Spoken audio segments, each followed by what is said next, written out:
राज्यभरामध्ये युतीच्या 8 उमेदवारांनी आपले उमेदवारी अर्ज दाखल केलेले आहेत। नागपुरातून नितीन गडकरींनी जोरदार शक्ती प्रदर्शन करत रॅली काढत आपला अर्ज दाखल केलेला आहे। यावेळेस या रॅलीमध्ये जवळजवळ 12,000 युतीचे कार्यकर्ते सहभागी झाले होते असा दावा करण्यात आला। मुख्यमंत्री देवेंद्र फडणवीस हे देखील यावेळी उपस्थित होते।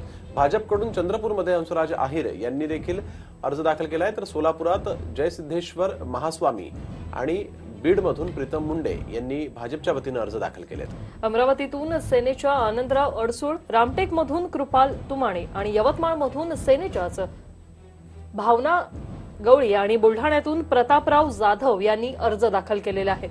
तर ही 8 दृश्य आपण बघतोय। नितीन गडकरी, तसंच हंसराज अहिर, जयसिद्धेश्वर स्वामी, प्रीतम मुंडे, आनंदराव अडसूळ, कृपाल तुमाणे, तसंच यवतमाळमधून भावना गवळी आणि बुलढाण्यामधून प्रतापराव जाधव यांनी हे उमेदवारी अर्ज दाखल केलेत।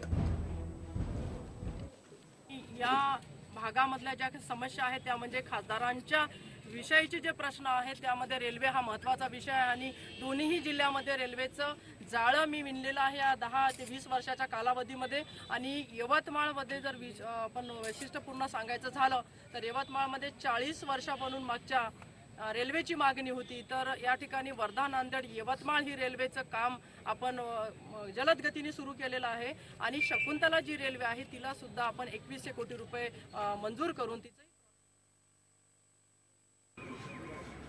मी पुन्हा लोकसभेची उमेदवारी आज भरलेली आहे।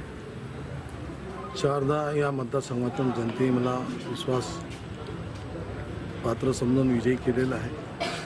पक्षाने किंवा आमच्या आघाडी युतीने आम्हाला उमेदवारी दिल्यानंतर मी जेव्हा उमेदवारी फॉर्म भरला तेव्हा मला आत्मविश्वास आहे की या जिल्ह्यातील मतदारसंघातील जनता आम्हाला आशीर्वाद पुन्हा देईल, आम्ही विजयी होऊ असा मला पूर्ण विश्वास आहे।